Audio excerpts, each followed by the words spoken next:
సోనియా మాత్రం ఎలిమినేట్ అయిపోయింది.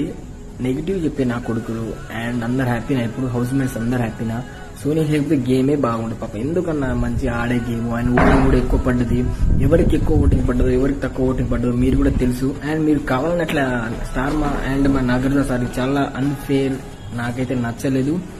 సోనియా రావడం నాకు అస్సలు నచ్చలేనా, ఇది తప్పనా చాలా. ఎందుకంటే ఒక మంచి గేమ్ ఆడదనా నాగార్జున గారు. మీరు ఎందుకు సార్ ఇలా పాపం, ఎందుకు సార్ ప్రతిసారి ఇలా చేస్తున్నారు నాకు అర్థం కాలేదు.